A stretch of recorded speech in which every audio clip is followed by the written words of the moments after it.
TV조선 취재 기자들이 전하는 뉴스의 중심, 보도본부 한나인, 저는 신효섭입니다. 오늘의 핫 키워드부터 알아보겠습니다.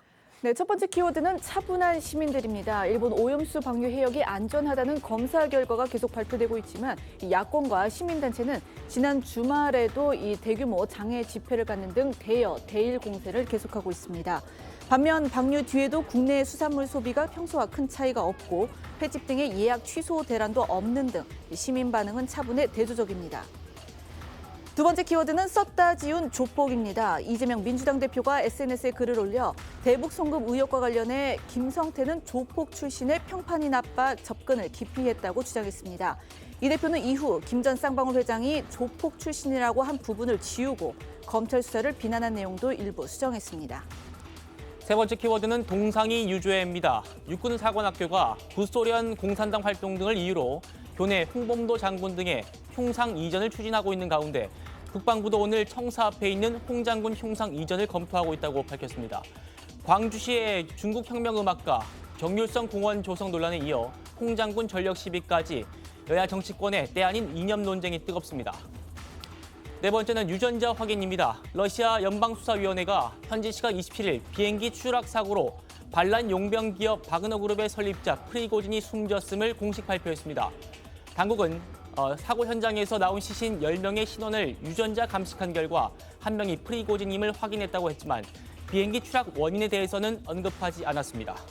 네, 다음은 머그샷 돈방석입니다. 불법 대선 개입 혐의로 기소돼서 범죄인 기록사진 이 머그샷을 찍는 수모를 겪었던 트럼프 전 미국 대통령이 머그샷을 대선 마케팅에 적극 활용해서 이틀 만에 710만 달러, 우리 돈 94억 원의 후원금을 모았습니다. 트럼프 측은 머그샷이 공개되자마자 이걸 새긴 티셔츠, 포스터, 음료수 쿨러 등을 만들어 12달러에서 34달러에 온라인에서 판매하고 있습니다. 다음은 엿새 쉽시다. 국민의힘이 오늘 추석 연휴와 개천절 사이에 낀 10월 2일을 임시 공휴일로 지정해 주도록 정부에 공식 요청했습니다. 정부도 소비 진작 등을 고려해 이를 적극 검토 중이어서 추석 연휴 첫날인 9월 28일부터 10월 3일까지 엿새의 황금 연휴가 될 가능성이 커졌습니다. 첫 번째 이슈로 가보겠습니다. 영상부터 확인하시죠. 후쿠시마 오염수 해양 투기 즉각 중단하라.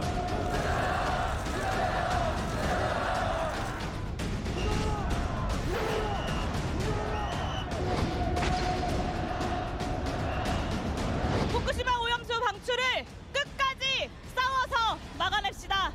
일본의 이런 폐악질을 가장 선두에서 합리화시켜주고 지지한 사람이 누굽니까?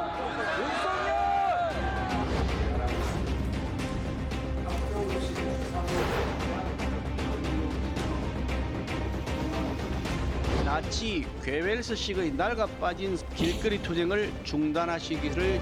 범죄 의혹에 빠진 당대표 한 명을 지키고자 공론을 분열시키고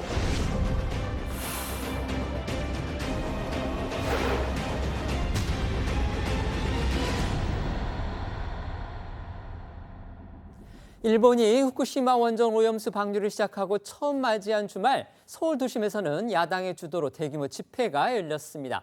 일본 정부는 물론이고 우리 정부도 이 방류 해역이 안전하다 이런 조사 결과 연일 내놓고 있지만 전혀 개의치 않는 모습입니다. 네, 지난 26일 토요일이죠. 민주당을 포함해서 정의당 등 4개 야당과 민주노총 등 야권 성향 단체들이 서울 광화문 사거리와 시청 앞에서 대규모 집회를 열었습니다. 일본의 오염수 방류를 규탄하고 현 정권을 향해 공세 수위를 높였는데요.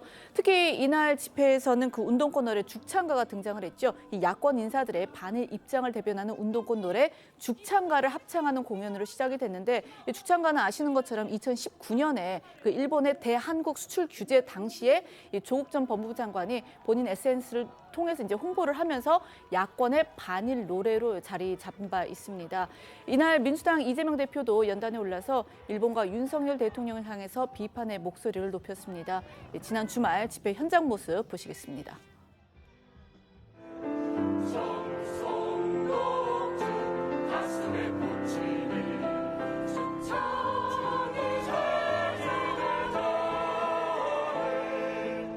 일본이 이웃나라 눈치를 보면서 방류할까 말까를 망설일 때 일본의 이런 폐악질을 가장 선두에서 합리화시켜주고 지지한 사람이 누굽니까?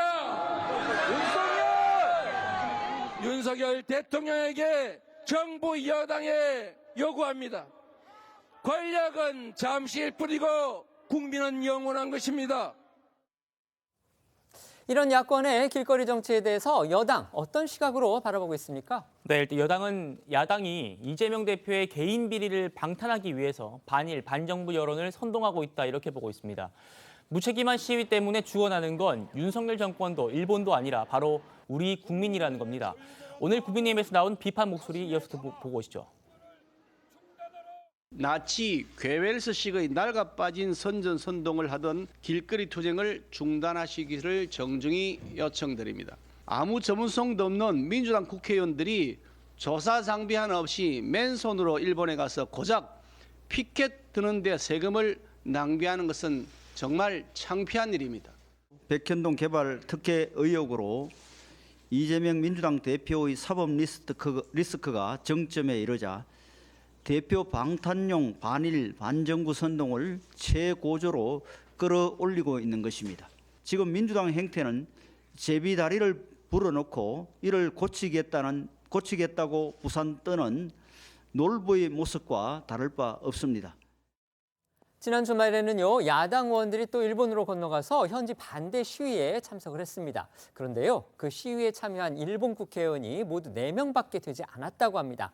일본 국회의원 4명이 간 행사에 우리 국회의원 4명이 간 겁니다. 네, 각각 민주당의 우원식 양이원영 의원과 정의당의 강은미 의원, 무소속 양정숙 의원이 어제 일본 후쿠시마에서 열린 오염수 방류 반대 집회에 참석을 했습니다. 말씀하신 대로 이 행사에 참석한 일본 국회의원 숫자가 모두 4명에 불과했습니다. 의원 등은 일본어 팻말을 들고 집회 도중에 우리말로 구호를 외치기도 했는데요. 이걸 두고 국민의힘 유상범 수석 대변인은 또다시 보여주기식 방일쇼로 국제적 망신을 자초하고 있다 이렇게 비판을 했습니다. 영상으로 내용 보고 오시죠. 안녕하십니까, 양이원영 국회의원입니다. 저도 구원을 외치겠습니다. 후쿠시마 해고염수 해양 투기 철회하라! 철회하라! 철회하라! 한일 간의 연대를 통해서 일본 국민들은 기시다 정부의 잘못을, 대한민국 국민은 윤석열 정부의 잘못을 바로 잡읍시다. 또다시 보여주기식 방일쇼로 행여 국제적 망신을 자초하지는 않을런지 걱정부터 앞서니 한심하기 짝이 없습니다. 수산물 소비 유축의 주범은 바로 괴담 선동입니다. 참고로 일본 국회의원은 이 참의원과 그다음에 중의원을 합해서 700명이 넘는다고 합니다.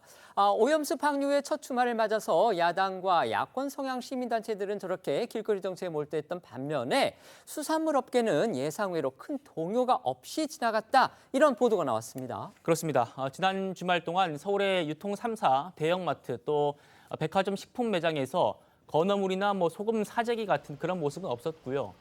또 부산 자갈치 시장도 손님들로 북적였다고 합니다. 하지만 상인들은 이런 모습이 시간이 지나도 계속 될지 걱정하는 분위기가 많았습니다. 앞으로 수산물 먹는 게 꺼려진다. 이 날이 마지막이라고 생각하고 왔다. 이런 일부 손님들의 우려 섞인 목소리도 들렸기 때문입니다. 수산물 상인들과 어민들 또 우리 국민의 우려를 불식시키려면 정부가 적극적으로 나서는 게 필요하다. 이런 지적이 많죠. 네, 맞습니다. 그런 차원에서 대통령실이 오늘부터 일주일 동안 매일매일 청사 구내식당 점심 메뉴로 우리 수산물을 제공하기로 했습니다. 식단표도 함께 공개를 했는데 지금 살펴보시면 모듬회, 고등어 구이, 제주 갈치조림, 멍게 비빔밥 등이 적혀 있는 걸 확인하실 수가 있죠. 대통령실은 보도자료를 통해서 국민이 안전한 우리 수산물을 안심하고 소비하기를 바라는 취지다 이렇게 밝혔는데요. 앞서 윤 대통령은 지난달 27일 부산 자갈치 시장을 방문해서 시장 안에 있는 식당에서 상인들과 식사를 하면서 업계 상황을 듣기도 했었습니다. 그때 모습 한번 다시 살펴보시죠. 제일 크고 시간으로 보이세요.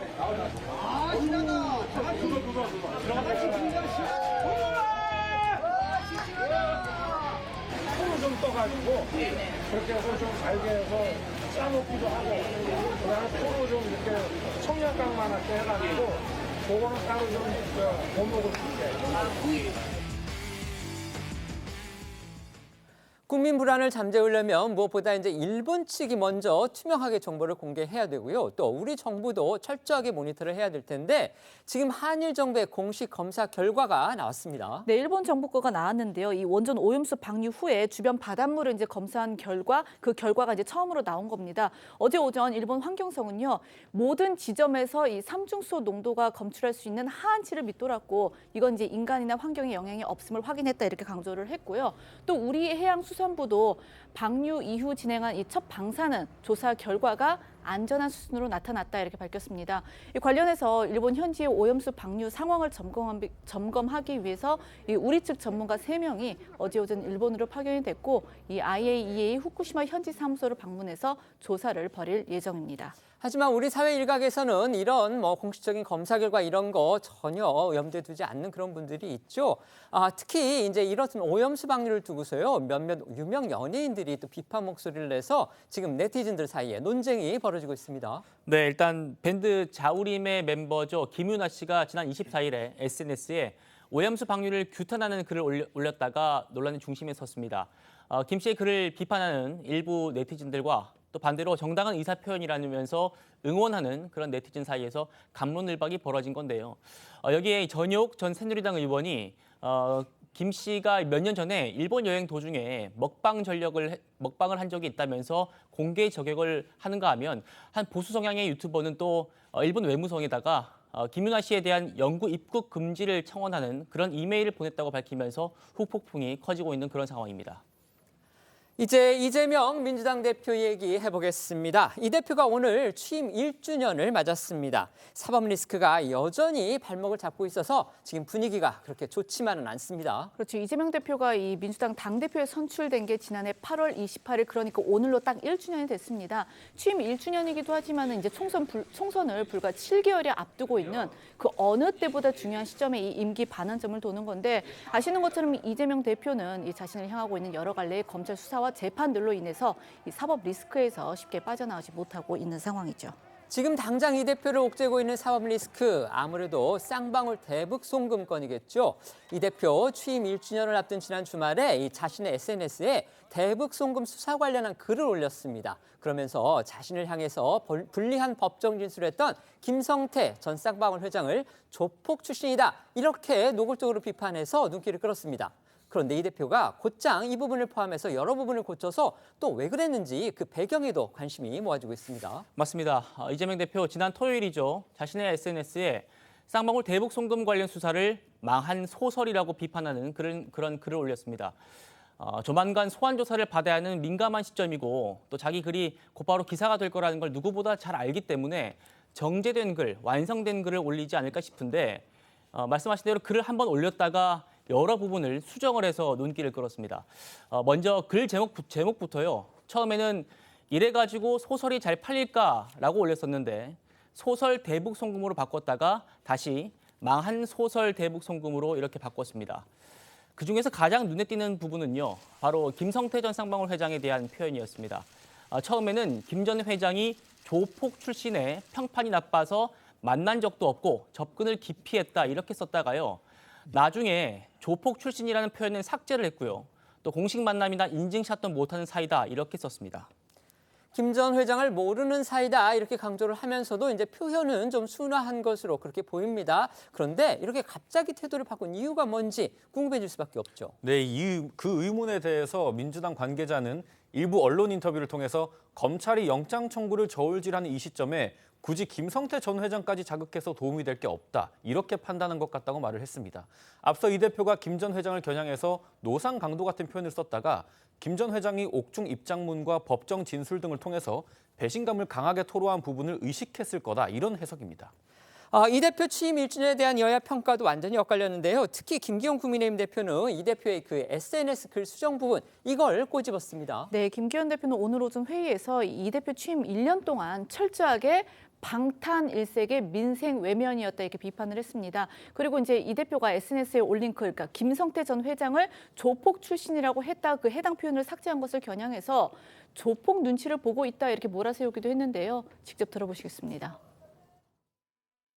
지난 1년 동안 민주당은 철저하게 방탄일색 민생 외면이었습니다. 조폭과 깡패를 조폭이라고 깡패라고 말하지 못하고 조폭 눈치 보면서 전전긍긍하는 당대표와 그를 맹종하는 인물들이 지도부가 되어 있는 정당을 어떻게 정상적인 공당이라고 할 수 있겠습니까? 잘못한 것이 없다면 조폭 눈치를 볼 필요가 없을 것인데 조폭 눈치나 살피면서 조폭에게 잘 보여야 하는 처지라면 조폭과 공범이라는 사실을 자인하는 것 아니겠습니까? 또 장해찬 이 청년 최고위원은요, 오전 회의 자리에서 이 대표 배우자 김혜경 씨의 법인카드 사적 유용 이 의혹을 겨냥해서 샌드위치와 샐러드 등을 직접 꺼내들고 이거를 이재명 세트라고 설명을 했는데요. 이걸 들은 김기현 대표가 기가 막힐 일이다 이렇게 탄식을 내뱉기도 했습니다. 이재명 대표가 말씀드린 대로 주말 사이에 이제 취임 1주년을 바로 앞둔 그 직전이었습니다. 쌍방울 대북송금과 관련해서 글을 올렸습니다. 그런데 이제 저희가 몇 차례 전해드렸듯이요, 이 쌍방울 대북송금과 관련해서 지금 이재명 대표에게 국민은 물론이고 저희 언론도 마찬가지지만 궁금한 부분이 몇 개 있습니다. 바로 지난 재판에서 김성태 전 회장이 한 법정 증언, 그 내용의 진실 여부인데 생각나는 것만 크게 두 가지가 있습니다. 첫째는 지난 대선 때 김성태 전 회장이 자신의 그 직원들을 동원해서 1억 5천만 원을 쪼개기 후원을 했다. 바로 이 부분입니다. 자, 두 번째는 이재명 대표의 선거법 위반 재판의 변호사들을 자기 계열사에 사회 이사를 시켜줬다. 이거 이 대표를 지원하기 위한 그런 의도였다. 그다음에 대북송금의 본질과 관계된 내용이죠. 자기가 수시로 이 대표하고 통화를 해서 자기의 어떤 대납이나 이런 부분을 갖다가 간접적으로 확인했다. 이런 부분들인데 정작 이 대표는 지금 이런 부분과 관련해서 기자들이 몇 차례 질문을 했지만 답을 하지 않았고, 이 글에서도 그런 핵심 사안에 대해서는 전혀 얘기를 하지 않은 채 오히려 김성태 전 회장을 조폭 출신이다 이렇게 비판하는, 그러니까 그런 내용의 글을 올렸다가 순식간에 이거를 뺀 겁니다. 그렇다면 이게 뭐가 무서워서 그랬는지 아니면 뭐가 걸려서 그랬는지 그 이유가 궁금해질 수밖에 없는 겁니다. 어떻게 해석을 하십니까? 지금 말씀하신 그 김성태 전 회장의 최근 법정 진술을 의식한 것으로 보이지는 않습니다. 물론 이제 간접적으로는 김성태 전 회장이 전과 달리 법정 증언이라든가 입장문을 통해서 이재명 대표를 직접 겨냥한 공격적 발언들을 하고 있으니까 굳이 그 빌미를 줄 필요는 없다는 생각은 있었을 것으로 보이고요. 또 두 번째는 이제 곧 쌍방울 사건에 대한 소환을 앞두고 있고요. 또 영장 청구가 거의 기정사실화되고 있습니다. 이제 관련해서 이제 불필요한 논란이 되거나 또 소환 과정에서 검찰이 어떤 유력하게 이 조사 과정에서 불리한 진술을 끌어낼 수 있는 이 빌미를 제공할 필요는 없다라고 생각을 하셔서 신중하게 그런 입장을 했다고 보여지고요. 말씀하신 대선 때 어떤 쪼개기 후원이라든가 사회이사로 주변 변호사들을 임명했던 거라든가 이런 문제들은 이 수사 과정에서 어떤 혐의 사실로 조사가 되거나 지금 이재명 대표에 대한 어떤 수사의 어떤 본류의 내용이 아닙니다. 지금 김성태 전 회장이 일방적으로 주장하고 있는 내용이기 때문에 지금 이 시점에서 이것에 대해서 일일이 답변하거나 소명할 필요는 없다고 보시는 거로 보입니다. 말씀해 주십시오. 이재명 대표가 본인한테 불리한 것에 대해서는 계속 입을 닫고 있고 그리고 본인이 주장할 것만 지금 하고 있습니다. 특히 근데 예전에 김성태 회장과 쌍방울에 대해서 내의 하나밖에 사이분밖에 없다. 그 인연을 이야기를 했습니다. 근데 이번 SNS 보면 조폭 출신이라서 이게 만남을 꺼렸다. 그렇다면 이미 김성태 회장의 어떤 존재나 문문에 대해서 알고 있었다는 이야기 아닐까요? 그리고 그 당시인가요? 그 비서실장을 통해서 조문한 그렇죠. 그런 사실도 있지 바로 않습니까? 이 극단적 선택을 했던 그 비서실장을 통해서 서로 조문도 하고 했지 않습니까? 그런 정황이라든지 또 이 보통 정치인들이요 이렇게 500만 원씩 1000만 원씩 이렇게 후원을 받으면 이건 누가 했는지 확인합니다. 그리고 이게 부정한 돈이 없는지 등등 확인해서 또 고맙다는 인사까지 하거든요. 근데 김성태 회장이 1억 5천만 원 지금 했다는 거는 다 통장에 나와 있는 거 아니겠습니까? 그런 부분에 대해서 그렇다면 몰랐다라고 이야기를 한다면 그건 저는 좀 납득하기 어렵다는 생각이 몰랐다는 들고. 얘기도 지금 하지 않습니다. 그렇죠. 네. 바로 이야기도 하지 않고 본인에게 유리한 것만 지금 이야기를 하고 있는데 어쨌건 김성태 회장과 쌍방울, 이화영 등등 그다음에 변호인들 다 경력상 보면 다 엮여 있습니다. 그게 다 수사에 나왔고 그런 상황에서 본인은 직접 또 북한에 가겠다라고 김영철한테 편지도 보냈고 또 이 아태협에 주최하는 행사에 참석하기도 했습니다. 등등. 그렇다면 김성태 회장이 그 행사에 또 2억 원이나 후원을 했어요. 그런 사실들을 전혀 몰랐다라고 하는 것은 제가 볼 때는 앞뒤가 맞지 않고 결국은 여기에 말을 지운 것도 김문기 처장을 모른다고 이야기를 했다가 선거법 위반으로 걸렸잖아요. 마찬가지죠. 그러니까 김성태 회장을 만약에 만난 적이 없다라고 했는데 만약에 인사라든지 만난 적이 있다라고 한다면 이것 또한 문제가 될 수 있는 거기 때문에 저는 이렇게 수정한 게 아닌가 그런 추정을 해봅니다. 자, 들으신 대로 오늘 이재명 대표의 취임 1주년입니다. 민주당은 오늘 윤석열 정부 규탄에 종일 메시지를 집중하고 있습니다. 앞서 들으신 대로 이 대표는 일본 오염수 문제를 꺼내들면서 대통령과 각을 세웠고요. 또 해병대 사망 사건도 언급을 했습니다. 친명계 중진 안민석 의원은요, 오늘 라디오에 나와서 이 대표의 취임 1년은 구속시키려는 검찰 정권과 여전히 건재한 이 대표와의 혈투였다 이렇게 평가했는데요. 들어보시죠. 한마디로 실현의 1년이었다고 보고요. 이재명을 구속시키려는 검찰 정권과 여전히 건재한 이재명 대표와의 그런 혈투였다고 봅니다. 겉으로는 피만 안 보였지 혈투도 이보다 죽기 살기로 혈투를 벌이는 그런 정치는 없을 것 같고요. 최근에 일어서 그러다 보니까 이제 최악의 여야 구도가 되었죠. 예. 참 정치가 이렇게 실종돼 있고 따라서 민생도 실종되고 경제가 어려워지는 그러한 지금 아주 최악의 상황이라고 봅니다. 네, 이 대표 취임 1주년을 맞았는데 당초 검찰의 통보에 따르면 내일 모레 쌍방울 대북 송금 의혹으로 소환 조사를 받아야 합니다. 이재명 대표는 앞서 이번 주는 바빠서 시간을 낼 수가 없다 이렇게 사실상 거부를 한 바가 있죠. 오늘은 박성준 대변인을 통해서 다음 달에 정기국회 본회의가 없는 주간에 출석하겠다 이런 입장을 내놨습니다. 이 대표 앞서도 검찰이 통보한 이달 30일 대신에 이제 24일에 당장 가겠다 이렇게 나왔다가 검찰이 거부해서 또 그거는 거둬들인 적이 있습니다.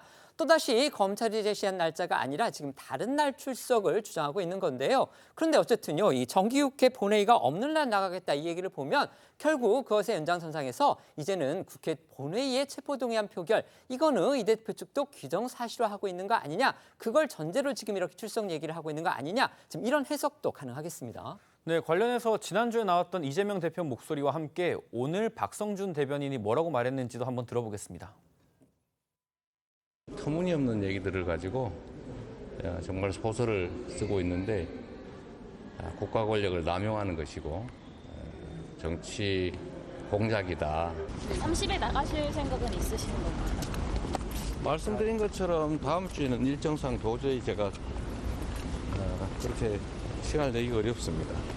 검찰은 끝내 비회기 기간의 영장 청구를 거부한 것입니다. 이러한 검찰의 행태는 체포동의안 표결 절차로 야당의 분열을 유도하겠다는 시커먼 야욕의 발로입니다. 이재명 대표는 9월 정기국회 본회의가 없는 주간에 검찰에 출석할 것입니다.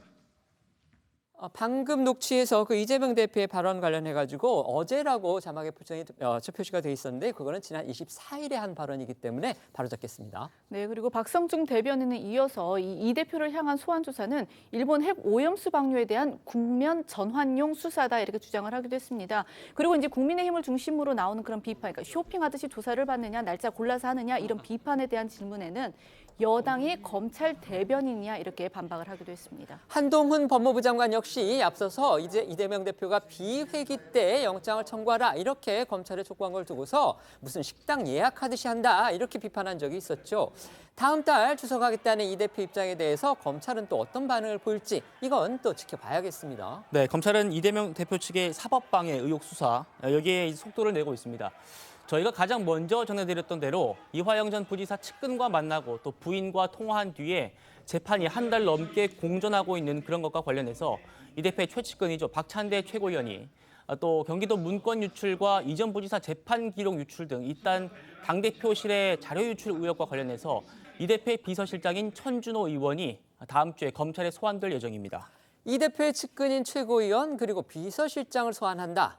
이거 결국 이재명 대표 구속영장 청구를 위해서 증거인멸 정황을 다지는 그러니까 이른바 빌드업에 나섰다. 지금 이렇게 볼 수 있겠죠. 맞습니다. 만약 검찰이 박찬대, 천준호 이 두 사람이 이른바 이 사법방해 정황에 개입한 것을 입증을 해낸다면요. 이재명 대표 구속영장 청구서 또 체포동의안에 중대한 구속 사유 중에 하나인 증거인멸 정황으로 적시를 할 겁니다. 박찬대 의원 앞서서 이 전 부지사 측을 만나고 또 부인과 통화한 건 맞다면서도 회유는 있을 수 없다 했었죠. 들어보시죠. 이화영 전 부지사의 직위와 만난 것은 사실인데요. 저랑 대화하다 말고 전화가 오니까 받으셨던 것 같은데 갑자기 저를 바꿔주시더라고요. 그래서 받아보니까 상대방이 누군지 모르고 받았는데 이화영 전 부지사의 부인이셨어요. 우연히 바꿔진 전화 통화를 통해 가지고 해요와 압박이 있을 수는 없는 거고요. 이 대표 측의 사법 방해 혐의 수사 중에 한 갈래가 뭔지 살펴보면 이 대표 측근인 김용 전 부원장 재판에서 나온 위증 관련 수사입니다. 저희가 앞서 전해드린 대로 김 전 부원장 재판에 증인 A씨가 나왔는데 이분이 유동규 전 본부장이 김용 전 본부장을 만나서 돈을 건넸다고 검찰이 특정한 날짜에 자신이 다른 곳에서 김 전 부원장을 만났다 이렇게 증언을 했습니다. 관련해서 휴대전화 캘린더 사진도 증거로 제출을 했었는데요.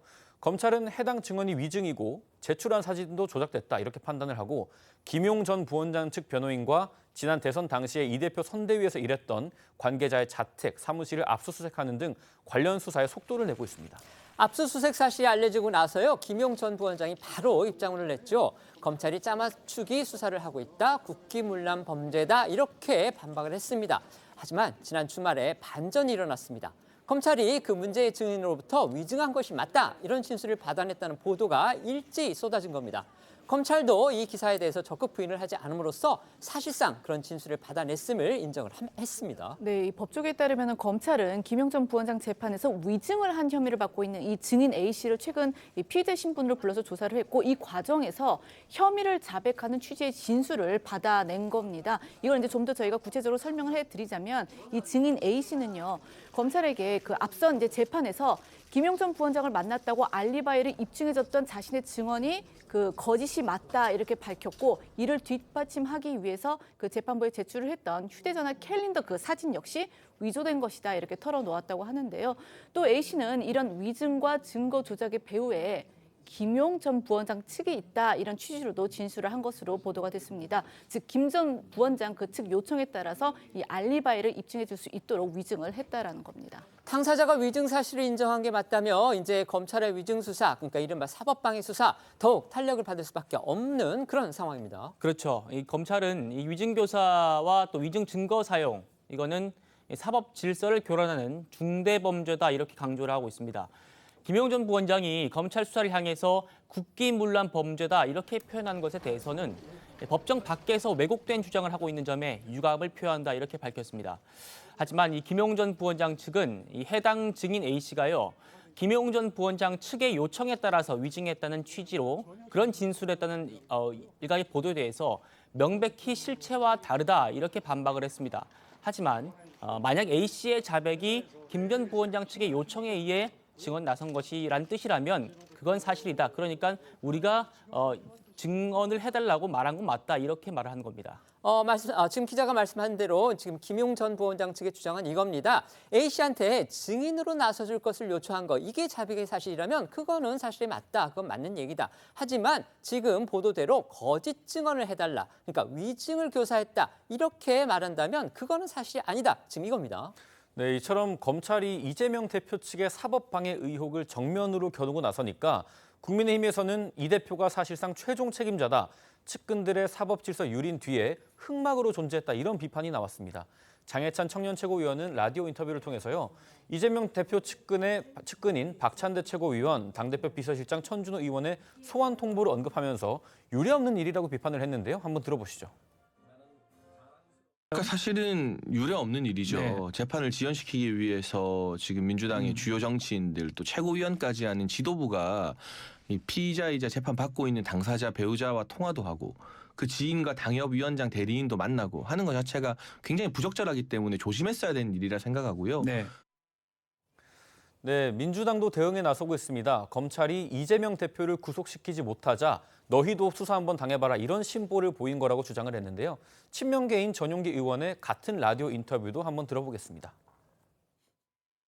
사법방해라고 많은 의원들까지 이제 다시 수사를 하고 있어요. 이런 모습들을 보면 우리가 이재명 빨리 잡아 넣어야 되는데 저 사람들이 괜히 딴지거니까 우리 마음대로 안 되네. 그러니까 너네까지 한번 수사 한번 당해봐. 이런 심보라고 저는 보여집니다. 사실 검찰이 입법방해가 제일 심하지 않습니까? 입법방해요? 지난 금요일에는 이재명 대표의 그 또 다른 사법 리스크죠. 이 선거법 재판도 있었습니다. 이재명 대표가 대선 과정에서 이 대장동의 핵심 실무자격인 고 김문기 전 처장을 모른다고 했던 발언, 이게 거짓말이었다. 지금 이런 의혹에 대한 재판이 벌어지고 있는 겁니다. 네, 그런데 지난 금요일에 이재명 대표는 그 오염수 관련 규탄 행사를 이유로 해서 오전 재판에는 불출석하고 오후 재판에 출석을 했는데요. 법정으로 들어서는 길에 자신을 향하고 있는 이 다른 사법 리스크 관련 질문들이 쏟아지긴 했지만 모두 침묵으로 일관했습니다. 영상으로 보시겠습니다.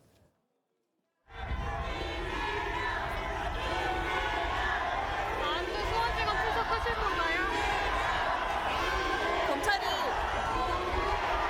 백현동 관련 구속영장 청구를 검토하고 있는데 이에 대한 영장 선고 수도 요구하지 않았습니다.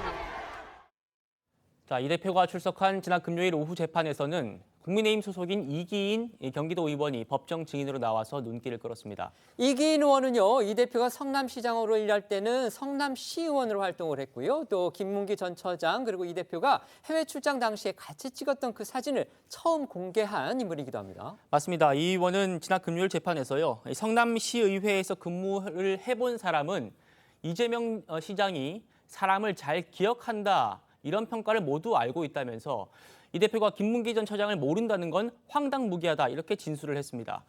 이 대표가 앞선 재판에서 자신이 안면 인식장애 비판을 들었었다, 이렇게 말한 것을 겨냥해서 김문기 전 처장은 불특정 다수가 아니라 특정 소수다, 이렇게 강조를 했습니다. 지난 금요일 재판에는요, 이 대표가 대선 당시에 이 김문기 전 처장을 모른다고 말했던 그 방송사의 실무 관계자도 증인으로 출석했다고 합니다. 네, 이 대표는 지난 대선 때 한 방송 인터뷰에서 고 김문기 전 처장을 시장 재직 당시 몰랐다, 이런 취지로 발언을 했다가 허위사실 공표 혐의로 기소가 된 바가 있죠.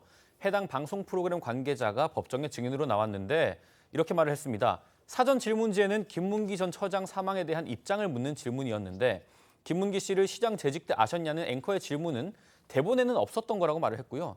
이재명 대표 측은 이를 토대로 준비된 질문이 아니었기 때문에 답변도 즉석에서 내놓은 거다, 이렇게 주장을 했습니다.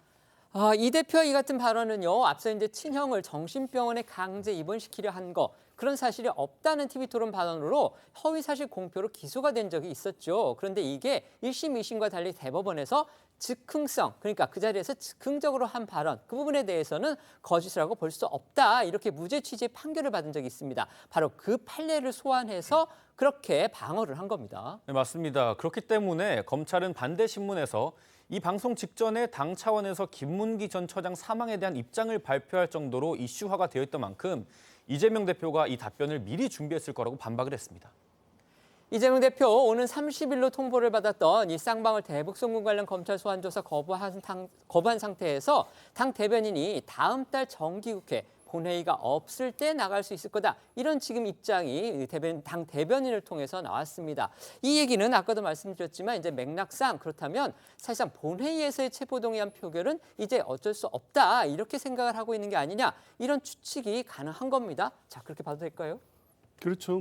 이재명 대표 측에서 요구를 했지만 이제 정기 국회 중에 영장을 청구한다는 사실은 기정사실화가 됐고, 정기 국회 중에는 지금 임시국회처럼 국회 결의로 회기를 단축하거나 할 수가 없기 때문에 영장 표결을 이제 법률상 할 수밖에 없습니다. 그러면 이제 당연히 영장을 청구하게 될 경우에 국회 표결을 하게 되는 일정으로 진행될 수밖에 없는 상황인 거고, 그렇다면 이제 정기 국회 중에 본회의가 없는 나를 통해서 이제 출석하시겠다 입장을 밝히신 거고요. 아마 그거는 정치적으로 한 가지 비회기 중에 출석해서 또 영장 청구를 검찰에 요청했던 것은 이 문제가 계속적으로 정쟁의 소재가 되고 모든 이슈를 끌어들여서는 안 된다. 지금 우리나라 경제 문제도 그렇고 오염수 방류 문제도 그렇고 여야가 합의해서 같이 풀어야 될 여러 가지 현안들이 있는데, 이재명 대표의 어떤 사법 리스크는 민주당이나 본인으로서는 되게 중요한 문제지만 국가적으로 보면 여야가 국회에서 챙겨야 될 민생이 전부 다 이재명 대표 관련 이슈로 뒤덮여버리는 건 적절하다는 측면도 분명히 이제 고려하고 있는 것이거든요. 이제 그런 측면까지 고려하면 본회의가 없는 일정 중에 출석해서 조사를 받을 것이고 그에 따른 영장 청구도 감내하고 대비하겠다, 이런 입장이신 걸로 알고 있습니다. 일반적인 피의자 같은 경우는 검찰하고 상의를 해서 검찰의 요구 조건에 맞는 정도로 합의를 합니다. 근데 이재명 대표는 지금 본인은 그 다음 날 나가겠다고 그랬다가 지금 30일 날은 바빠서 못 나가겠다. 또 또 그 이후에도 본회의가 많고 현장 최고위원회에서 못 나가겠다 이야기를 하는데 지금요 이재명 대표가 가장 중요한 것은 일단 이 국민적 의혹을 푸는 거 아니겠습니까? 그리고 본인이 또 성실하게 조사받겠다고 이야기를 했잖아요. 근데 지금 당 대표라는 이유로 해서 지금 계속적인 일정 때문에 뭐 나중에 시간 나면 가겠다 뭐 이런 투로 이제 들리거든요. 그런 것보다는 국민들이 중요한 것은 일단 빨리 이 문제에 대한 저는 의혹을 해소하는 것이 제1당 대표로서 저는 가장 중요한 게 아닌가. 왜냐하면 검찰은요 출두하지 않으면 강제 집행까지 할 정도로 이 사법적인 어떤 수사 자체가 굉장히 중요합니다. 자, 그리고 본인이 지난번 재판에서 그 즉흥적인 질문이었기 때문에 이 이야기를 했다 이렇게 이야기를 하는데 문제는 그 다음에 또 하나의 방송이 있었어요. 또 똑같은 대답을 했습니다. 그리고 그 이후에도 수정할 수 있는 시간이 많았습니다. 왜냐, 내가 지금 그 방송에서 어떤 질문을 해서 몰랐다고 그랬지만 김문기 씨는 내가 알고 있었다라고 해서 본인이 충분히 수정할 수 있는 시간이 있어서 불구하고 수정을 하진 않았어요.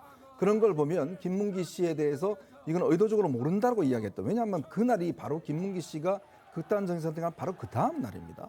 그렇다면 과연 그 사람이 600~700명 되는 그 직원들 중에 한 명이 있는 것인지 뭐 이야기했듯이 정말 핵심적인 처장에 한 명이 있는 것인지 그렇기 때문에 충분히 본인의 의도성이 있다라는 저는 생각이 들기 때문에 단순히 즉흥적으로 그냥 몰랐다라고 이야기했다는 것은 저는 말이 안 된다는 생각이 듭니다. 친명 대 비명, 계파 갈등이 지금 계속 번지고 있는 민주당 내부 상황도 살펴보겠습니다. 비명계에서는요, 또다시 분당 가능성, 이게 언급이 돼서 논란입니다. 네, 비명계인 민주당 5선 중진 이상민 의원이 이재명 대표가 사퇴하지 않으면 당이 쪼개질 수도 있다 이렇게 주장을 했습니다. 이 대표의 취임 1주년을 하루 앞둔 어제 조선일보와 인터뷰를 갖고 한 발언인데 그러면서 이 의원은 이재명 대표가 물러나야 분당도 막을 수 있다며 이른바 개딸들은 이 대표가 거느리고 있는 지지 기반인데 그런 일그러진 팬덤이 민주당에 그대로 있는 한 같이 하기는 어렵다는 생각을 가진 의원들이 적지 않다 이렇게 말을 했습니다. 이재명 대표하고 이른바 이제 강성 지지층이라고 불리는 개혁의 딸, 그러니까 이른바 개딸이죠. 이분들이 있는 한은 분당이 현실화할 수밖에 없다. 지금 이게 이 의원의 주장 요지입니다. 그런데요, 이상민 의원이 이 분당 가능성을 언급한 거 이번이 처음은 아닙니다. 네, 지난 7월에는 유쾌한 결별을 얘기했다가 친명계 비판을 받았었고 지난 25일엔 총선 승리를 위해서는 이재명 대표가 당대표직을 내려놔야 한다 이렇게 주장을 했습니다. 그동안 이상민 의원이 뭐라고 말을 했었는지 한번 쭉 들어보겠습니다. 때로는 도저히 뜻이 안 맞고 방향을 같이 할 수 없다 한다면 유쾌한 결별도 각오하고 해야 되지 않겠습니까? 뜻이 다른데 어떻게 같이 한 지붕에 있을 수 있겠습니까? 총선 승리를 민주당이 하기 위해서 이재명 대표가 당대표를 물러나야 된다. 옥중공천이 사태가 만약에 된다. 상상하기도 싫습니다. 이재명 대표가 거취 결정을 안 하면 그의 생각을 달리하는 의원들이 거취 결정을 해야죠. 친명계가 특히 자극받은 부분이 바로 저 마지막 저희가 들려드린 발언입니다. 이재명 대표가 거취 결정을 안 하면 그의 생각과 달리하는 의원들이 거취 결정을 해야죠. 결국 이 얘기는 이상민 의원이 뭔가 의원들 내부 사이에서, 그러니까 민주당의 의원들 내부의 어떤 움직임이라든지 물밑 기류가 심상치 않다. 이 부분을 시사한 것으로 해석이 됐는데 이러니까 이재명 대표는 물론이고 지금 친명계에서도 강한 반발이 나오고 있는 겁니다. 네, 사실 이재명 대표만 해도 당장, 그러니까 최근 그 TJB 그 대전 방송 인터뷰에서 이렇게 발언했었죠. 그러니까 사퇴 가능성에 대한 질문에 대해 본인은 지난 전당대회에서 78%의 압도적 지지로 당대표가 됐고 지금도 그 유지를 넘어서 지지가 강화되고 있다. 이렇게 이제 발언을 하면서 사실상 거부 의사를 밝힌 겁니다. 그리고 이 친명계 의원식 의원은요. 오늘 그 한 라디오에 출연해서 아까 그 분당 가능성을 언급한 이상민 의원을 향해 말장난은 그만하라. 이 분당 같은 이야기가 당내 갈등을 야기하는 것이다라고 비판을 했습니다. 다만 이 이재명 대표 체제의 총선을 두고는 친명계에서도 이 대표만으로는 부족하다라는 의견이 나오고 있는데요. 우원식, 안민석 의원의 이야기 각각 들어보시겠습니다. 분당이니 뭐 유쾌한 결별이니 이런 말장난은 이제 그만하는 게 좋겠다. 근데 왜 분당 얘기를 자꾸 합니까? 계속 분당 이야기하고 그러면서 당내 갈등을 자꾸 증폭시켜 나가는 것은 국민들에게 그 실망을 더 크게 안겨드릴 수밖에 없는 것이기 때문에 지금이라도 당의 단결을 위해서 이상민 의원이 노력해 주기를 다시 한번 부탁드립니다. 지금 이제 당장에는 이 대표나 다수의 의원들, 당원들은 이 대표 체제로 이제 가야 된다. 거기 그다음에 이제 플러스 이제 알파가 필요하다면은 수용하고 뭐 네. 그런 생각이 다수인 듯하고요. 플러스 알파라는 거는 어떤 부분을 말씀하시는 건가요? 이 대표가 부족한 분, 이제 총선이라는 게 이 대표 리더십으로 안 되고 또 이제 다른 비명계라든지 또 NR계 쪽에 좀 보완도 필요하지 않겠습니까? 들으신 그 안민석 의원의 저 얘기가 바로 친명계에 얹어 속드신 것처럼 그렇게 지금 해석이 되고 있습니다. 그러니까 어떤 상황이 벌어지든 일단 총선은 이재명 대표 체제로 가되 거기에 비명계라든지 그다음에 이낙연 전 대표 측에서 좀 도와주면 이게 가장 이상적인 거 아니냐 이런 구도를 지금 친명계는 바라고 있는 듯합니다. 그런데요, 최근에 이낙연 전 대표 같은 경우에 오히려 이재명 대표를 겨냥하는 듯한 지금 그런 발언을 하고 있어서 전혀 친명계의 뜻과는 좀 다르게 지금 움직이고 있는 그런 분위기입니다. 맞습니다. 이 전 대표가 지금 귀국 이후에 이른바 뭐 강연 정치 행보 보이고 있다 이렇게 얘기가 나오고 있는데 이 전 대표가 지난 25일에 부산에서 한 말이 정치적인 해석을 낳고 있습니다. 뭐라고 했냐면요. 지금 민주당에 가장 필요한 것은 도덕성이다. 민주당이 국정 경험이 많진 않아도 그래도 깨끗하다는 이야기를 들었는데 지금 그 믿음이 무너지고 있다 이렇게 말을 했습니다. 도덕성, 깨끗하다는 믿음이 무너지고 있다. 이 부분을 두고 정치권에서는 이재명 대표의 사법 리스크를 직격한 거다 이런 해석이 나오고 있습니다. 이낙연 전 대표의 도덕성 지적이 과하지 않게 들리는 것이요. 최근 라임 사태와 관련해서 민주당 중진 의원의 연루옥이 불거진 것 이것도 한 이유라고 볼 수 있습니다. 의혹의 당사자로 지목된 민주당 김상희 의원 그리고 금융감독원의 공방 지금 지난 주말에도 아주 계속됐습니다. 네, 지난주 목요일이었죠. 이 라임 사태 등 세계 펀드 사태를 재조사한 금융감독원이 라임 사태의 특혜성 환매 의혹에 5 국회의원이 연루됐다는 발표를 했고 의혹의 당사자로 민주당의 김상희 의원이 지목이 됐습니다. 하지만 김 의원은 즉각 입장문을 내서 의혹을 부인하고 나섰다. 이 부분은 저희도 이제 앞서 전해드린 내용인데 이후에 의혹을 부인하는 김 의원과 반박에 나선 금감원의 공방이 주말 내내 이어졌습니다. 김상희 의원은 금감원장이 자신한테 사과했다. 그러니까 국회에서 자기가 만나서 얘기 다 들었는데 사과를 받아냈다. 지금 이렇게 주장하고 있습니다. 그런데 금감원은 그거 사실 아니다. 지금 이렇게 부인을 하고 있는 겁니다. 결국 양측 간의 진실 게임, 이 양상도 지금 벌어지고 있는 겁니다. 네, 금감원의 발표 다음 날 김상희 의원이 이복현 금감원장을 만나서 금감원의 발표 내용에 대해서 항의를 한 뒤에 금감원장 측으로부터 사과를 받았다고 주장을 했는데 이후에 금감원장이 김 의원에게 사과나 유감 표명을 한 사실은 없다 이렇게 반박을 하면서 특혜가 맞다는 입장을 밝혔습니다. 지난 금요일에 김 의원의 주장부터 한번 들어보겠습니다. 중간에 세상을 세상에 내가 살아온 70년에다 오물을 뿌려 부들부들 떨려요 지금. 네? 이 자리에 서서도 너무 부들부들 떨립니다. 이제는 검찰만 정치를 하는 게 아니라 금감원이 정치를 하고 감사원이 정치를 하고 권익위가 정치를 하고 다 정치 공작을 하고 있는 겁니다. 저는 용서할 수 없습니다. 오늘 금감원 원장 우리 방에 와서 5번도 넘게 저한테 송구스럽습니다. 여러모로 송구스럽습니다 하고 머리를 조아렸습니다. 저는 솔직히 제 앞에서 무릎 꿇고 빌으라고 하고 싶은 마음이 정말 굴뚝 같았습니다. 하지만 금감원의 입장은 다른데요. 그러니까 이복현 원장이 지난 금요일 오전에 백혜련 정무위원장 및 김 의원의 요청으로 이 김상희 의원실을 방문해서 입장을 청취한 것은 맞지만 그 김상희 의원이 말한 것처럼 사과나 유감 표명한 사실은 없다라는 입장입니다. 그리고 또 이 라임펀드 사태 당시 일부 투자자에게 먼저 특혜성 환매를 해준 것은 사실이다. 그리고 또 역시 이 라임펀드 사태 당시 횡령으로 빠져나간 돈이 있는데 그 돈이 뭐 불법 로비 자금이나 정치 자금으로도 쓰였을 가능성 이것도 언급을 했습니다. 다만 금감원은 이 해당 자금이 불법 로비나 정치 자금에 쓰였다고 본 근거는 별도로 제시하지는 않았습니다. 어느 쪽 말이 사실인지 뭐 저희는 지금으로서는 알 수가 없습니다. 그런데 이제 김상희 의원은 다 녹음해뒀다. 지금 이렇게 주장을 하고 있습니다. 그러면서 이복현 원장한테 다시 만나자. 이렇게 또 제안까지 했죠. 그렇습니다. 김상희 의원 어제 다시 입장문을 냈습니다. 그날에 이복현 원장이 뭐라고 했는지 정확하게 눈과 귀로 확인시켜주겠다. 녹음이 있다는 얘기죠. 감출 게 없다면 만남을 거부하지 말라. 이렇게 말했습니다. 또 금감원이 아무 근거도 없이 특혜를 운운한다면서 자신이 가입했던 펀드의 자금 80에서 90%가 국내 주식에 투자됐기 때문에 언제든지 환매가 가능했다 이렇게 주장을 했습니다. 다른 펀드에서 자금을 끌어와서 환매금이 마련된 것이다. 이런 이 펀드사의 돌려막기 의혹도 김 의원은 부인했습니다. 네, 금감원은 이 김 의원의 두 번째 입장문도 반박을 했습니다. 특혜성 환매가 맞다는 입장을 재확인한 건데요. 김상희 의원이 가입한 펀드는 부실한 자산이 포함돼서 대량의 환매 신청이 발생할 경우에 정상적인 환매가 불가능한 상황인데 환매가 이루어진 자체가 비정상적인 특혜라는 겁니다. 그리고 금감원은 다른 펀드 자금에서 환매금이 마련되지 않았다는 김상희 의원 주장에 대해서도 동의하지 않는다면서 펀드사의 돌려막기 의혹 등은 검찰 수사로 밝혀질 부분이다 이렇게 말을 했습니다.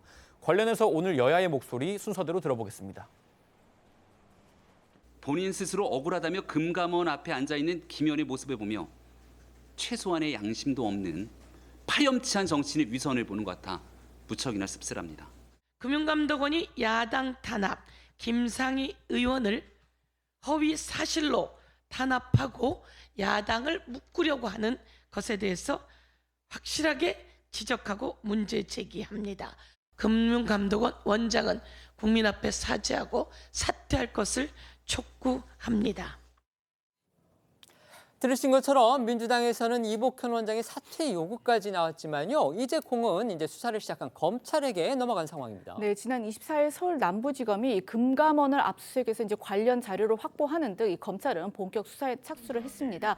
핵심은 이거죠. 이 특혜성 환매 과정에서 정치권의 부당한 압력 행사가 있었는지 그리고 특혜에 대한 이 대가가 있었는지 등이 핵심 쟁점 사안이 될 것으로 보이는데 현재 이 금감원 조사 결과 명백한 위법 행위는요. 이 라임 자산 운용사가 일부 투자자를 위한 환매를 위해서 다른 펀드의 자금 그리고 고유 자금을 끌어다 쓴 점인데 이를 두고는 라임 펀드와 무관한 다른 고객에게는 손실이 입혔다. 그런 부분을 봤을 때 이게 자본시장법상 불건정 영업 행위에 해당할 수 있다라는 해석이 나오고 있습니다.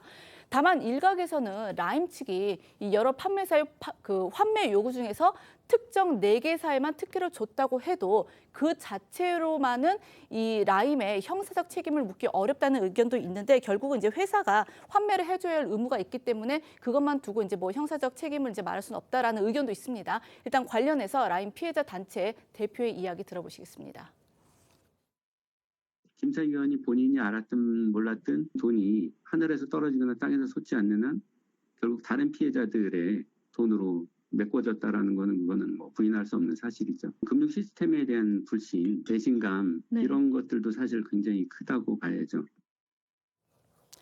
민주당의 국회 부의장까지 있는 김상희 중진 의원이죠. 김상희 의원이 펀드를 들었는데 그 돈이 바로 라임 자산운용사와 관련한 그런 펀드였습니다. 그런데 그게 다른 피해자들은 환매를 받지 못했는데 김상희 의원은 비록 자기의 원금보다는 좀 손실을 봤지만 어쨌든 간에 환매를 받았다. 그런데 그 환매가 지금 금감원에 조사를 해보니까 환매가 이루어질 수 없는 거를 결국 되돌려 받았기 때문에 이거는 특혜고 그다음에 라임 자산운용이 그 돈을 메꾸기 위해서 다른 또 불법 행위를 했다. 지금 이게 금감원의 조사 결과인 겁니다. 그런데 김상희 의원은 지금 저희가 소개해드린 대로 자기는 절대 그런 특혜를 받은 적이 없다. 그리고 자기가 들었던 그 펀드 회사도 자신한테 이거는 전혀 문제가 없는 것이다. 그렇게 확인을 해줬고 심지어 금감원장도 자기가 가서 추궁을 하니까 그 부분에 대해서 유감도 표명하고 사과도 했다. 그런데 지금 와서 딴소리를 한다. 지금 이렇게 주장을 하고 있는 겁니다. 양측의 공방 어떻게 들으셨습니까?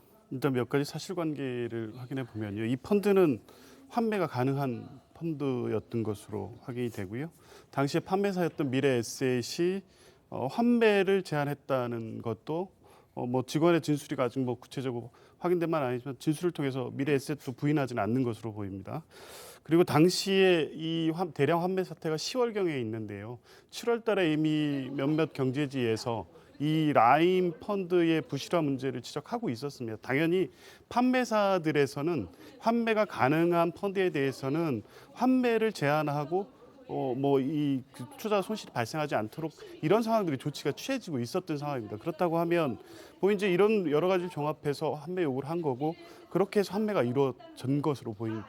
여기에 특혜라는 의혹을 붙이는 순간부터 문제가 되는데요. 그 부분은 이 라임 자산 운용사 내부의 문제인 것이지 여기에 김상희 전 부의장이 어떤 압박을 행사했다거나 특혜를 받기 위한 어떤 조치가 있었다. 이 부분에 대해서는 전혀 확인된 게 없고 이 사안에 대해서 발표한 금감원 부원장도 그래서 수익자가 어떤 법적 처벌을 받거나 이런 문제는 아니라고 했습니다. 그런데 왜 굳이 중진의원이라는 것을 특혜성 환매가 있었다는 발표를 함으로써 그게 바로 또 이 대상이 누구인지 특정될 수 있게 발표가 됨으로써 이 문제를 정쟁화했다는 것을 보면 금감원이 이 부분에 대한 추가 검사를 통해서 라임이나 디스커버리 펀드의 문제 실체를 발견하겠다는 측면도 분명히 있겠습니다만 이 부분을 특히 당시의 여권, 지금의 민주당 관련된 문제 정쟁으로 끌고 가기 위한 목표가 분명히 있었고 그렇기 때문에 중진위원회 특혜 환매라는 규정을 꼭 발표문에 넣었어야 되는 게 아닌가라는 생각이 들고요. 그 부분에 대해서 지금 말씀하신 김상희 의원님의 어떤 소명 내지 비판은 충분히 내용적으로 동의될 수 있다 저는 그렇게 생각합니다. 라임 펀드는 1조 6천억이나 되는 손실을 끼쳤습니다. 4,500명 되는 분들이 한 푼도 가져가지 못했어요. 자, 그분들의 노후 자금들, 전세금 다 넣었습니다. 자, 그런 상황이었죠. 그런데 그 사건을 수사할 때 당시 추미애 법무장관이 증권범죄 합동수사본부를 갑자기 해체시켜 버렸어요. 그러다 보니까 수사가 지지부진했습니다. 그러니까 이렇게 많은 피해를 입었음에도 불구하고 환매 조치가 제대로 안 이루어졌죠. 지금 김상희 의원이 가입한 거는 가입자가 한 16명 정도 된다고 그래요. 자, 그렇다면 다른 부분에 대해서는 정말 수익률이 제로였는데 왜 김상희 의원 펀드만 16% 마이너스 16%만 손에 입고 왜 환매를 받았는 것인지, 그렇다면 왜 많은 자펀드, 모펀드가 있었습니다만은 그 중에서 왜 몇 개 펀드만 실제로 환매 조치가 있었는지 이 부분을 이제 검찰이 풀어야 되는 숙제거든요. 그래서 금감원 입장에서 보면 이거는 충분히 뭔가 의심의 여지가 있다. 그리고 이것이 자금 자체가 다른 펀드에서 가져와서 메꿨던 그런 흔적들이 나온 거 아니겠습니까? 그렇기 때문에 저는 이 김상희 의원이 지금 이 금감원장이 사과했다 이 문제는 저는 전혀 본질이 아닙니다. 지금 금감원에서 발표한 부분, 그리고 금감원에서 이제 검찰에 수사한 부분, 이 부분이 본질이지. 금감원장이 사과하고 말고는 예를 들어서 본인이 뭔가 전체 국회의원들한테 대해서 미안하다고 할 수는 있겠죠. 그렇지만 그 자체의 내용 자체를 미안하다 그건 아니거든요. 그렇기 때문에 이거는 어떤 본질을 흐리는 것이고 왜 본인은 다른 사람들은 일반인들은 전혀 가져가지 못했는데 왜 2억을 투자해서 1억 6천만 원을 가져갔는지 이 부분에 대한 것들은 규명해야 될 것 같습니다. 네. 지금부터는 어쩌다 이런 일이 코너로 이어가겠습니다.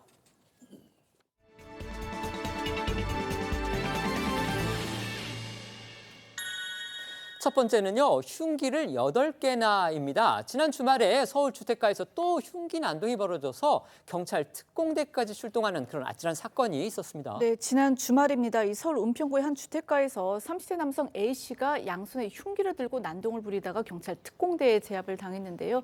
A씨가 오늘 오전 이 구속 전 피해자 신문을 받았습니다. 먼저 그 모습부터 보시죠. 다른 사람 해할 의도 있으셨습니까?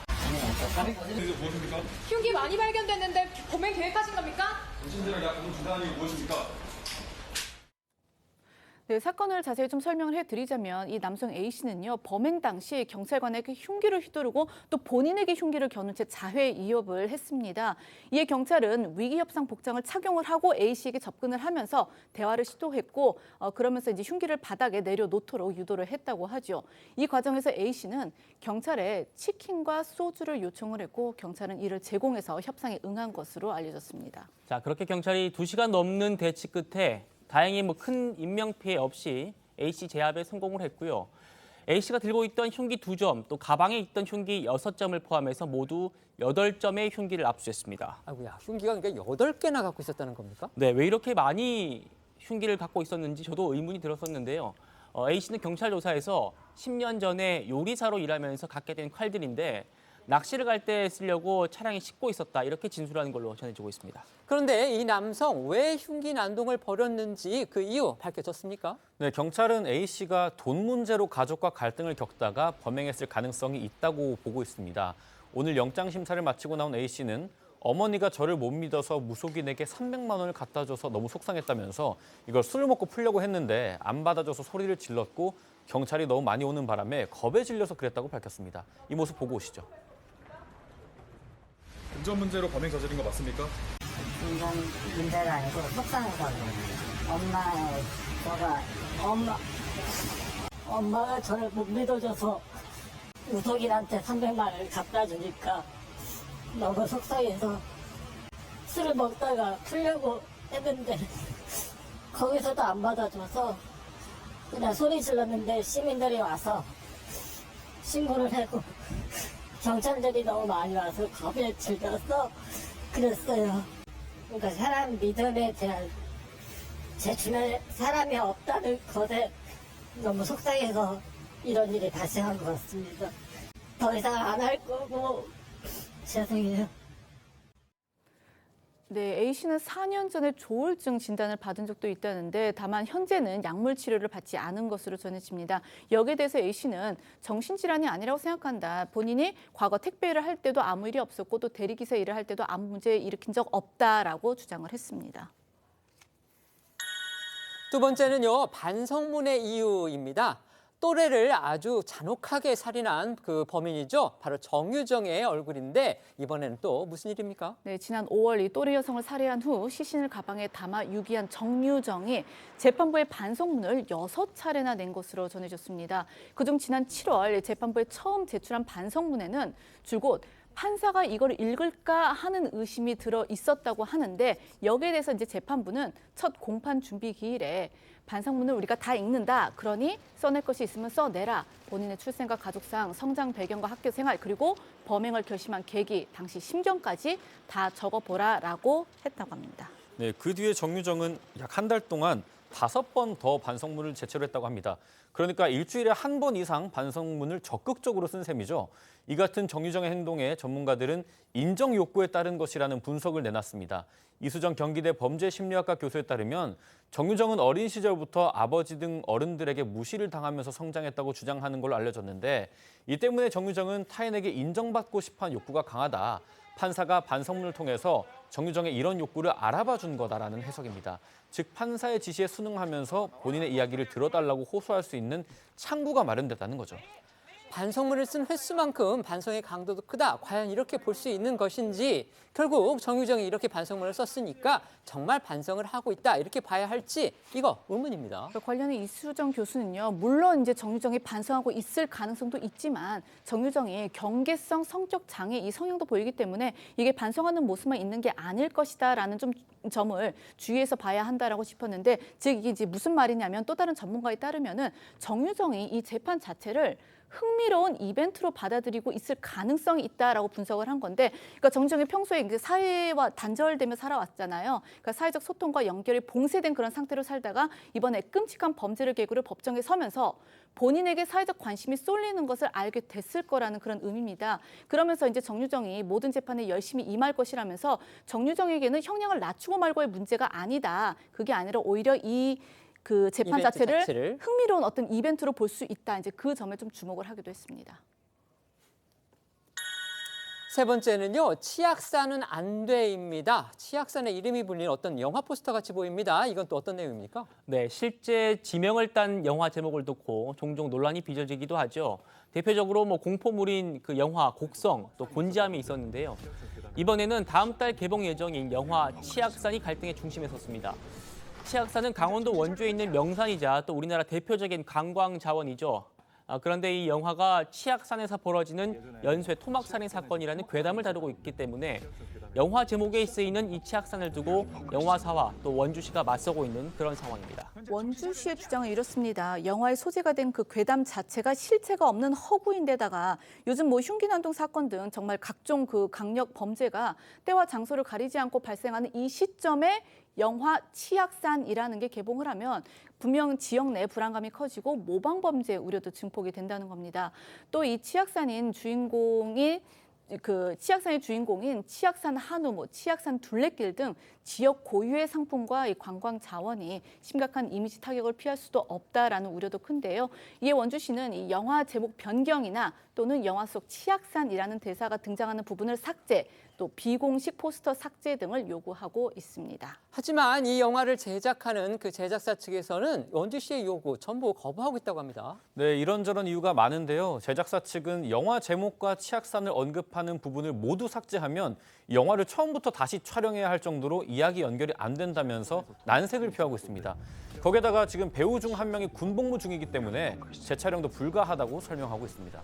영화사는 영화에서 언급된 지명과 사건, 에피소드 등은 모두 허구로 창작된 거라는 문구가 엔딩 크레딧에 기재가 돼 있다 이렇게 밝혔지만 원주시는 받아들이지 않고 있습니다.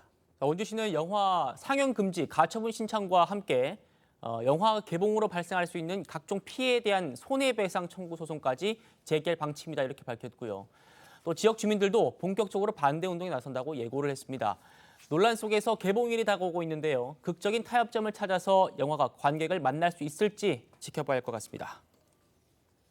이제 국제 분야 뉴스를 한번 알아보려고 합니다. 지난 주말이었습니다. 스트롱맨으로 불리는 미국과 그리고 러시아의 전현직 대통령들이 전 세계인의 입에 오르내렸습니다. 먼저 미국 쪽으로 가보겠습니다. 트럼프 전 미국 대통령이 구치소에서 이 머그샷을 찍은 거, 그러니까 이 범죄자 기록 사진이죠. 이 머그샷을 찍은 일 자체가 정말 망신스러운 일이다. 저희는 그렇게 생각을 했는데 트럼프가 이 사업가 기질을 발휘했는지 이 머그샷으로 100억 원에 육박하는 엄청난 돈을 모아서 지금 화제가 되고 있습니다. 네, 저희 방송을 통해서도 이 트럼프 전 대통령 머그샷 촬영 소식 저희가 이제 전해드렸는데 당시 머그샷도 저렇게 찍을 수 있나라는 이제 이야기들이 그렇죠. 많았거든요. 표정이 아주. 네. 그렇습니다. 이 트럼프 전 대통령은 당시 저 머그샷 촬영을 포함해서 한 20분 정도의 수감 절차를 밟고 풀려났고 그 이후에 직접 SNS에 머그샷 사진을 올려서 정치 자금 기부를 독려를 한 겁니다.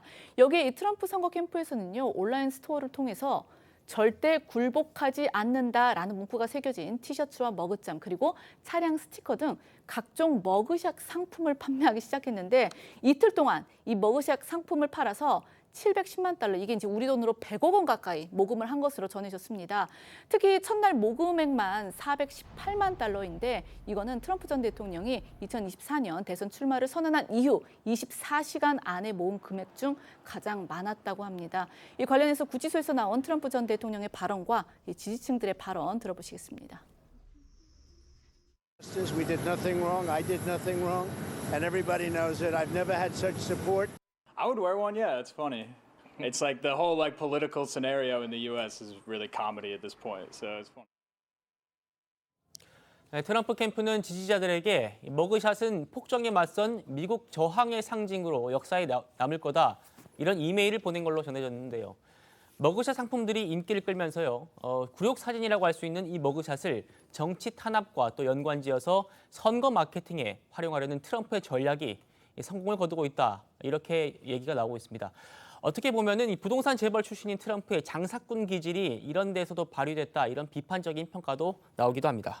처음 트럼프 전 대통령의 이 머그샷이 공개가 됐을 때 저렇게 이제 두 눈을 부릅뜨고 화가 난 듯한 표정, 저 왜 저렇게 머그샷을 찍었을까 의아해하는 그런 반응도 적지 않았습니다. 그리고 저는 개인적으로 이 트럼프 대통령이 되기 전에요, 그 어프렌티스라는 그런 어떤 예능 프로그램을 한 적이 있습니다. 이게 이제 인턴십을 하는 그런 경쟁 리얼리티 프로그램인데 그 사회자로 트럼프 대통령이 활동한 적이 있습니다. 거기 나온 그 포스터를 보면 트럼프가 꼭 저런 표정으로 거기에 출연한 사람들이 막 다그치고 혼내고 이런 일이 있었는데 아마 그것을 다시 한번 또 소화하는 거 아니냐 이런 생각도 들었습니다.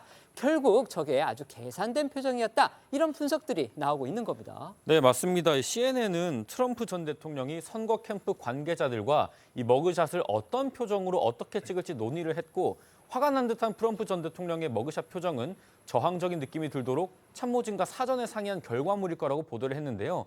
이 머그샷 찍는 걸 피할 수 없다면 오히려 지지층 결집 기회로 활용할 수 있는 최선의 방안을 찾은 것으로 보이고요. 일각에서는 이 머그샷 때문에 트럼프 전 대통령의 지지율과 자금 모금에 탄력을 받을 거다 이런 분석도 나옵니다. 트럼프 전 대통령이 저렇게 이제 머그샷 굿즈를 만들어서 수익을 올릴 정도로 저렇게 적극적으로 활용을 하고 있는데 정작 또 이 머그샷을 찍은 거 그 자체에 대해서는 또 적지 않은 불만을 표시했다고 하죠. 맞습니다. 미국 폭스뉴스가 보도한 내용인데요.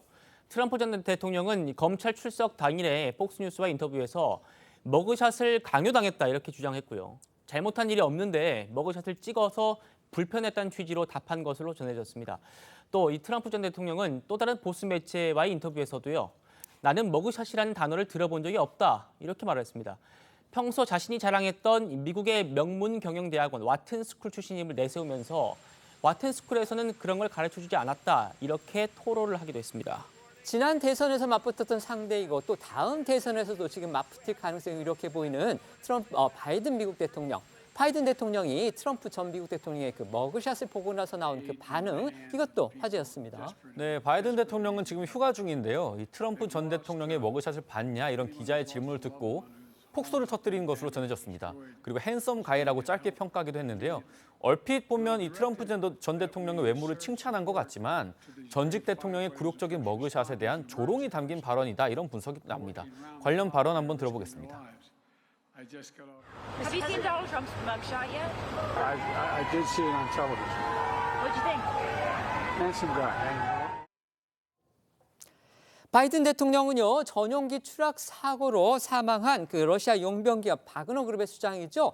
프리고진에 대해서도 재차 언급한 것으로 전해졌습니다. 네, 바이든 대통령은요, 이 프리고진의 사고 원인에 대한 질문에 정확하게 말할 수 없다면서도 말했다시피 놀라운 일은 아니며 정확한 사태 규명을 위해 노력하고 있다라고 다시 한번 암살설의 무게를 싣는 듯한 그런 분위기를 보였는데, 앞서 바이든 대통령은 이 프리고진의 사고 소식이 전해진 직후에 이 푸틴 러시아 대통령의 배후설을 좀 암시하는 듯한 그런 발언을 하기도 했었고, 또 미국 당국에서도 프리고진의 암살설에 힘을 실은 바가 있습니다.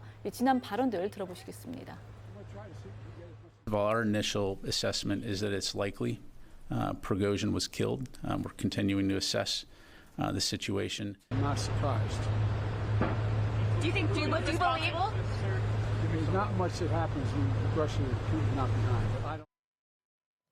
지난 주말에는요, 러시아 현지에서도 수사당국이 프리고진의 사망을 공식 발표했다. 이런 소식 전해졌습니다. 맞습니다. 모스크바 인근에서 바그너 그룹의 전용기가 추락한 지 나흘 만에 프리고진의 사망이 공식적으로 확인이 된 건데요.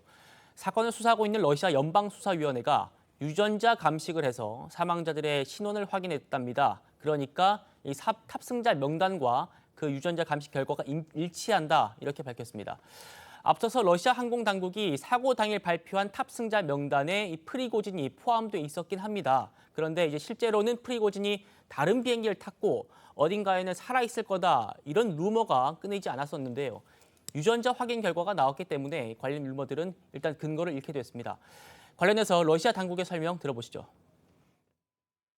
В рамках уголовного дела о крушении самолета в Тверской области завершено проведение молекулярно-генетических экспертиз. По их результатам личности всех 10 погибших установлены. Они соответствуют списку, заявленному в полетном листе. 여전히 프리고진이 탔던 비행기가 왜 추락을 했느냐, 그 원인을 두고서는 의혹이 끊이질 않고 있습니다. 프리고진의 사망은 저렇게 공식 확인이 됐지만 그 사고 원인은 아직도 미궁인 상태입니다. 네, 프리고진 사망을 공식으로 발표한 러시아 수사 당국도 비행기가 왜 추락했는지 이 원인에 대해서는 밝히지 않았습니다. 하지만 프리고진은 지난 6월 러시아 군부와 갈등을 빚고 무장 반란을 일으킨 바가 있어서 프리고진 죽음의 배후에 푸틴 대통령이 있을 거란 의혹이 계속되고 있는 건데요. 이 죽음을 애도한 푸틴 대통령의 발언부터 듣고 오겠습니다. Что касается этой авиационной катастрофы, то прежде всего хочу выразить слова искреннего соболезнования. Пригожина я знал очень давно, с начала 90-х годов. Это был человек сложной судьбы, и ошибки у него были серьезные в жизни.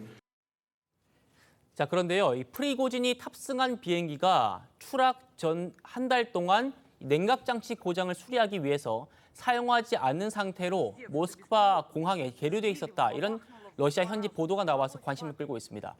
해당 매체에 따르면은 이 프리고진 탑승기의 추락 원인으로 폭탄 폭발 가능성이 나오고 있는데, 이 사고기가 공항에 있을 때 폭발물을 장착했을 가능성이 크다, 이런 추측이 나오고 있습니다. 관련해서 당시 사고가 일어난 직후에도요, 러시아 한 매체가 이런 보도를 했습니다. 지금 우리 김보원 기자가 보도한 대로 그 비행기가 러시아 공항에 이제 한 달 정도 그 보관이 돼 있었는데, 그때 당시에 그 뒷바퀴 쪽에 폭탄이 설치가 돼 있었고, 이번에 비행 중에 그 폭발물이 터져서 결국 비행기는 추락했고 거기에서 프리고진도 사망한 것이다. 이런 보도가 나온 적이 있긴 합니다. 푸틴의 최대 협조자 격인 이 벨라루스 대통령이 있습니다. 이 벨라루스 대통령이 프리고진 생전에 생명이 위험할 수 있다. 이런 경고를 프리고진한테 2번이나 했다. 이런 사실도 또 전해졌습니다. 네, CNN 보도 내용입니다. 벨라루스 대통령이 자국 기자들한테 이런 취지로 말을 한 것으로 전해졌는데요. 벨라루스 대통령은 먼저 이 프리고진이 모스크바로 행진할 때 직접 전화를 걸어가지고 생명 위험을 경고했다. 이렇게 말했다고 하고요. 이후에 한 차례 더 이 프리고진한테 생명의 위협을 경고했지만 구체적인 시기는 밝히지 않은 걸로 전해지고 있습니다. 이런 발언이 전해지면서 프리고진 사망에 푸틴 대통령이 연관됐다는 의혹에 불을 붙인 그런 모습인데요. 다만 이 벨라루스 대통령은 푸틴 대통령이 배후에 있다고 보기 어렵다 이렇게 선을 그으면서 비행기 추락 방식이 너무 조악하고 또 전문적이지도 않은데 푸틴 대통령은 신중하고 대단히 침착해서 천천히 움직인다 이렇게 주장을 했습니다. 러시아 측에서도 푸틴 대통령의 배후설이 확산이 되니까 그렇지 않다 반박 입장 내놨다고 합니다. 네, 러시아 정부는요, 푸틴 배후설을 부인하면서 완전한 거짓말이라고 날을 세웠습니다. 푸틴 대통령이 최근까지 프리고진과 만난 적이 없다고도 강조를 했는데요.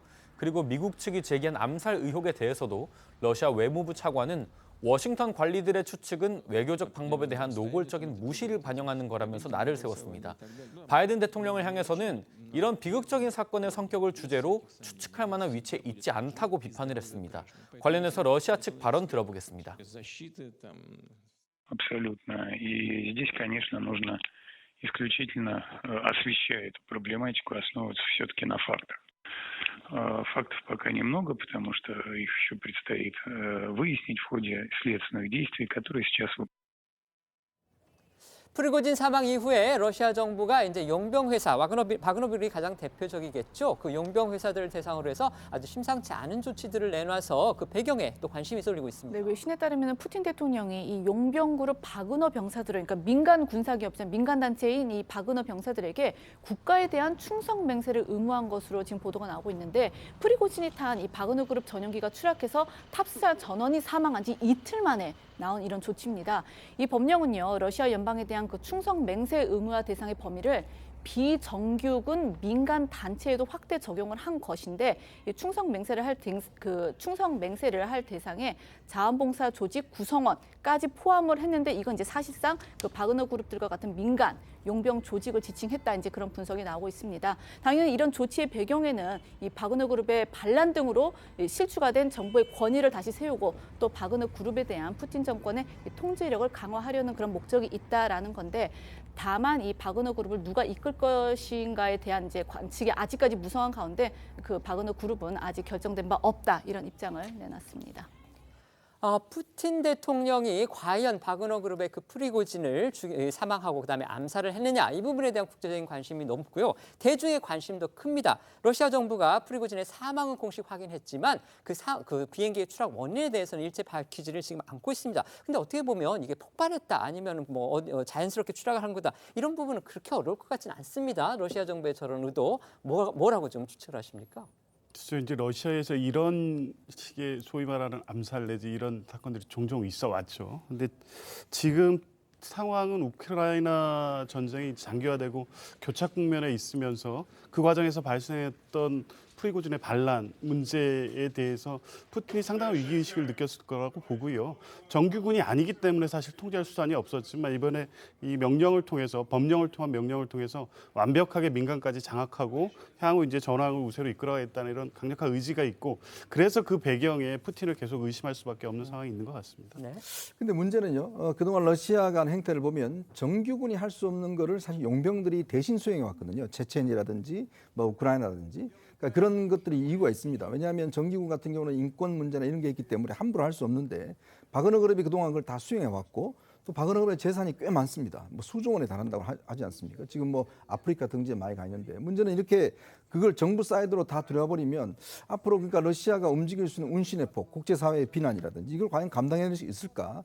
저는 그래서 오히려 이런 걸 통해서 푸틴의 또 다른 측근이나 여기서 뭔가 또 용병 그룹들을 운영하지 않을까? 왜냐하면 러시아는 용병이 없으면 전쟁 수행하기가 꽤 어렵습니다. 네. 저희는 1분 뒤에 다시 돌아오겠습니다. 오늘 준비한 소식은 여기까지입니다. 저희는 내일 오후 1시에 더 핫한 소식으로 찾아뵙겠습니다. 시청해 주셔서 고맙습니다.